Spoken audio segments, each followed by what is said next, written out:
It's 9 o'clock on a Saturday, and you've got your big exam on Monday. But you've got it under control. You're going to spend the whole day Sunday reading the material, highlight the material, and rereading it again over and over. You're even prepared to stay up all night if that's what it's going to take until you can recognize key points at first sight. Does that sound familiar? It does to me. It's pretty much the way that I studied when I was a student. But I can't say that that's necessarily a good thing. Because perhaps like some of you, I often didn't do as well as I'd hoped. Fortunately, it turns out that these approaches to study are often not only ineffective, but they can actually harm your ability to remember what you're trying to study. Fortunately, the science of memory gives us better ways to study. I'm a cognitive scientist. I study, research, and teach about how the mind processes information. What I hope I can do today in this talk is to condense some basic principles of memory down into a light bulb moment that might change the way that you study for the better. But let's begin with a test of your musical knowledge. All right. So I need your participation here. Raise your hand as soon as you recognize this song. Oops, I did it. Look at all those hands go up immediately. Immediate recognition for Oops, I Did It Again by Britney Spears. Now, raise your hand if you could recite all the lyrics of this song from memory. Isn't that interesting? We've all heard this song so many times in our lifetime that it feels so familiar that it feels like we should know the words, but we don't.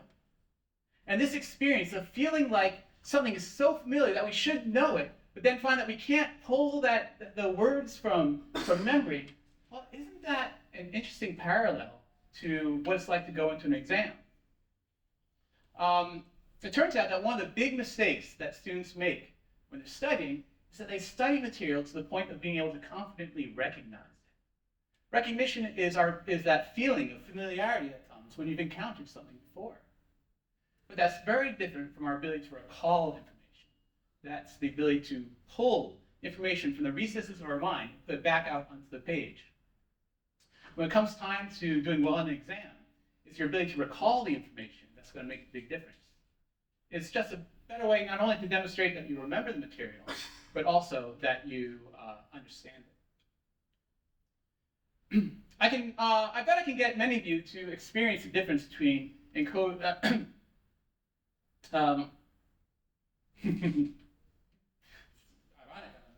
talk about memory.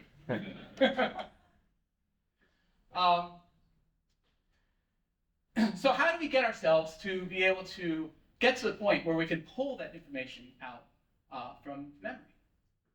Believe it or not, the answer is to make studying more difficult. Not all difficulties are bad. And there's a big difference between what psychologists call desirable difficulties and undesirable difficulties. Desirable difficulties are those difficulties that may slow us down and make learning more difficult in the moment, but which in doing so help that material stick with us better. Today I'm going to tell you about 3 do's and 1 don't when it comes to studying. That is, I'm going to tell you about 3 desirable difficulties and 1 undesirable difficulty. The desirable difficulties you should embrace and the 1 undesirable difficulty to avoid. The 3 desirable difficulties are retrieval practice, spacing your study sessions apart, and elaboration. And let's begin with retrieval practice, which has been shown to be one of the most powerful ways that we can improve our own learning. And it's just what it sounds like. It's practicing recalling information that you've already studied.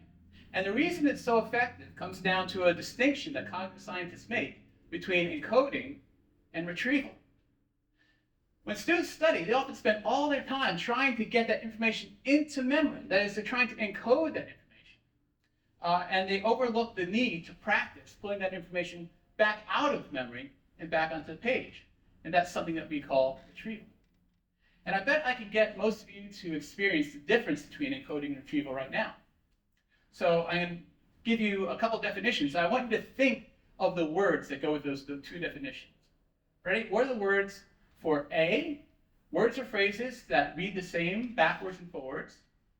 And B, magical pieces of jewelry that people wear to ward off evil spirits. Now, you might find that you're having trouble retrieving those words, but I can almost guarantee that you have encoded them at some point. Because if I ask you which ones are amulets and which ones are palindromes, you'll probably get it right away. The difficulty there wasn't that you hadn't encoded that information. The difficulty, the challenge came because it was hard to retrieve that information.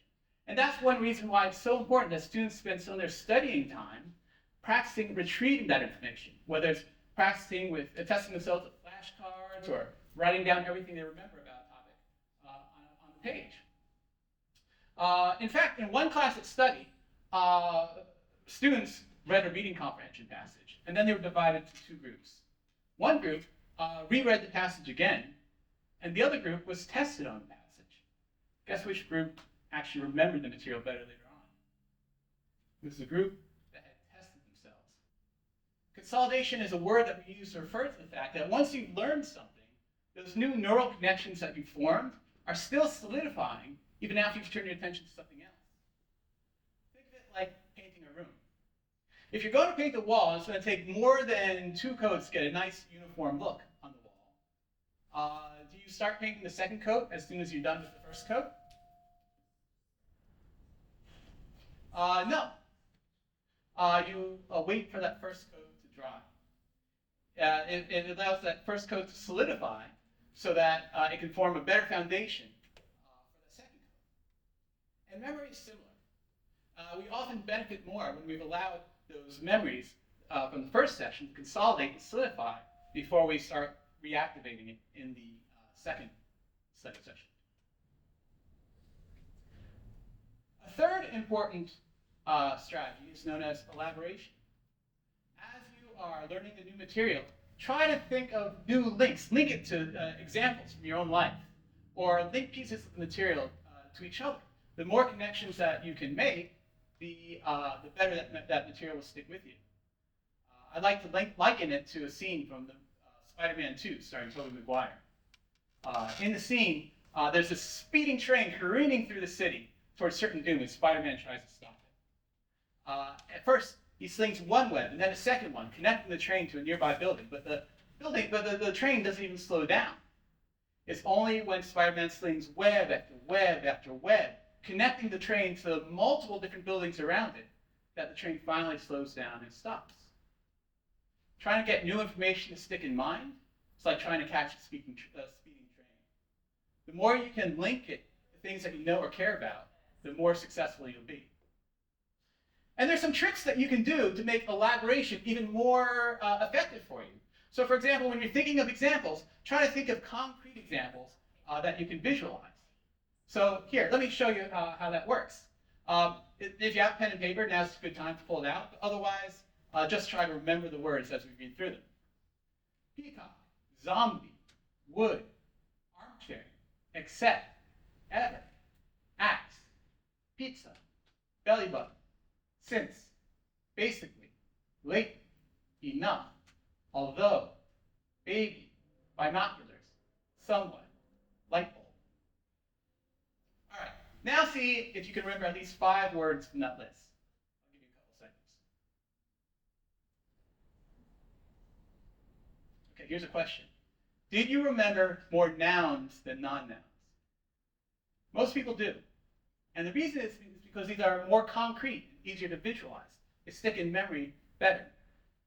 And I wouldn't be surprised if many of you specifically remembered the word zombie. A lot of you remember zombie. I see a lot of heads nodding. Why would that be? Well, it turns out that information that sparks an emotional reaction in us tends to stick in memory better. In fact, in my own work, my team and I have found that our minds prioritize emotional information so much that they keep us from seeing other things that we're looking right at. So take advantage of that next time you're studying. Rather than just reading and highlighting and rereading the material, engage deeply with the meaning of the material and think of examples that are concrete, that you can visualize, and that you might have, that you might care about or have feelings about. And in fact, you can use that technique right now to help you remember the principles I've been talking about so far. So imagine that you really enjoy movies and TV shows, right? Well, you might start thinking, well, how might famous actors use the principles I've been talking about to remember their lines? So, for example, in medical dramas, there's often a lot of complicated medical terminology that the actors have to remember. That's very hard. And so you might think about Kelly McCreary, who played Dr. Maggie Pierce in the show Grey's Anatomy. She said, it's really hard for me to memorize the medical jargon if I don't know the meaning of every single word. So I have to do a little Wikipedia YouTube research to figure out what I'm talking about. There we have a concrete example of an actor remembering her lines through the use of elaboration. Or you might think of the actor Jim Parsons, best known for playing Sheldon Cooper on the Big Bang Theory, who says, I really just run rampant around my apartment saying these words, this dialogue, over and over. I'd go outside and say it. I'd sit down and say it. I'd stand up and run while saying it, because I thought I need to be able to trust myself to have these words come out. And there you have a concrete and easily visualizable example of a famous actor remembering his lines through retrieval practice. Or you might think of Matthew McConaughey, who you would know from countless Hollywood blockbusters, who says, I read it after a run. I read it late Saturday night. I read it right after church. Many different places where I am personally, I'll read a script. And there you have a concrete example of a famous actor remembering his lines by spacing his study sessions apart. Now that I've told you about 3 do's of studying, I also want to cover one very important don't. Not every difficulty will help you, and one very undesirable difficulty is sleep loss. In a recent study, in fact, researchers tested over 600 students and found that for every hour of lost nightly sleep that they had, their grade point average at the end of the term went further and further down. And this is despite the fact that the students didn't even report themselves feeling any more tired. So why should that be? Well, in addition to sleep loss hurting cognition generally, a lot of that consolidation that I talked about happens when we sleep. So sleep is important. And sleep loss is an undesirable difficulty. Don't pull those all-nighters if you can help it. I'd like to begin to wrap up with a few broader points. We're getting more broad with each one as we go. So first, I've been framing these principles of memory in terms of their importance for classroom study. But they're just as important outside of the classroom. They come in handy if you're trying to remember the names and interests of people that you've just met, or they can come in handy for on-the-job training. Understanding how memory works is important for everyone. Second, just as it's important for students to understand the principles of learning and memory, it's also important for teachers. The better that we teachers understand how learning and memory work, the better position we'll be in to design lessons and classroom environments that unlock our students' learning. Third, I'd like to address a couple of details of my talk's title.